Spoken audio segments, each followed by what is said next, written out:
Planning. फिजा एक आम घर की लड़की थी।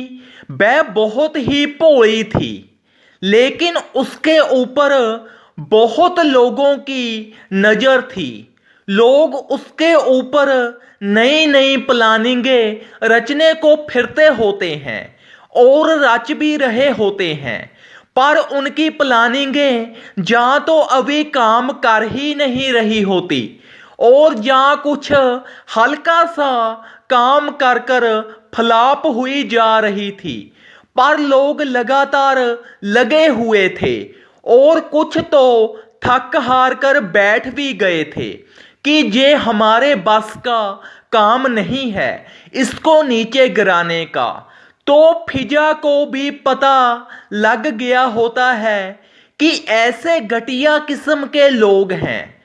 तो फिजा एक स्कीम सोचती है। फिजा उन लोगों को परखना चाहती होती है। वह उन सभी लोगों को बुला लेती है जो कि उस पर कोई नई प्लानिंग रच रहे होते हैं या रचने को फिर रहे होते हैं। तो वह उन सभी लोगों को एक एक रुमाल फड़ा देती है और सभी के रुमाल में एक एक पर्ची होती है और वह खाली होती है। वह उन सभी को ही बोलती है कि आप मुझे कौन कौन अपना मानते हो।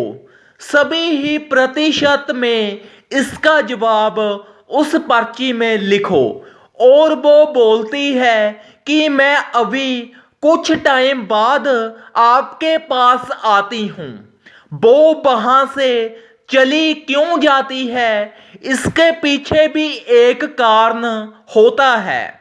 वो जाती इसलिए है क्योंकि वो तो उन सब को परखना चाहती होती है कि अगर सभी का जवाब एक ही हुआ और हुआ भी 100%, तो ये बहुत ही बुरे लोग हैं, सभी के सभी हैं, क्योंकि वो मेरे जाने पर कोई साथ में सलाह जरूर ही करेंगे। अगर आपस में मिले होंगे, अगर ठीक होंगे तो देखते हैं। चलो बाकी सब पर्ची फड़ने के बाद में तो वह वहां पर आ जाती है और सभी के चेहरे पर ही एक जैसी ही हंसी होती है। वो समझ तो जाती है कि यही बहुत बुरे लोग हैं, तो वह सबसे पहले एक की पर्ची फड़ती है, फिर दूसरे की, ऐसे ही तीसरे, चौथे और सभी की ही। तो वह पढ़कर हैरान हो जाती है। जो उसने सोचा होता है वही ही पर्ची में लिखा होता है। उनकी सभी पर्चियों में ही 100% ही निकलता है। तो वह चुप हो जाती है, कुछ बोलती नहीं है और ना ही उनका धन्यवाद करती है। वो देखना चाहती होती है कि ये मेरे साथ आगे करते की हैं, क्योंकि शक तो उसका दूर हो जाता है कि ये यही सब हैं जो प्लानिंग कर रहे हैं। तो उनको और भी गुस्सा चढ़ जाता है सभी को ही कि इसने तो धन्यवाद भी नहीं बोला, लगता है इसकी हवा निकालनी ही पड़ेगी। और वह नया प्लान सभी इकट्ठे होकर उसके खिलाफ रचने लगते हैं। तो अगले ही दिन वह फिजा के रास्ते में आकर सभी ही खड़ जाते हैं और जब फिजा वहां से गुजरने लगती है तो उसको सॉरी सॉरी बोलने लग जाते हैं। फिजा भी समझ जाती है कि ये भी इनकी कोई नई चाल होगी।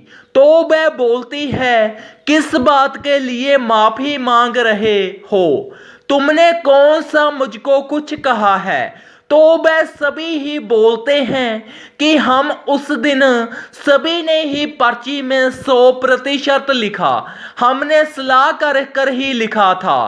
तो फिजा आगे से बोलती है, कि पता है मुझको तुम सब मुझको गिराने की प्लानिंग कर रहे हो, तो वह सभी उसके सामने गुस्से में आ जाते हैं। वह कई जने होते हैं और फिजा को बुरा भला बोलने लग जाते हैं कि तुम तो ऐसी है, 1 मिनट में ही बदल जाते हैं।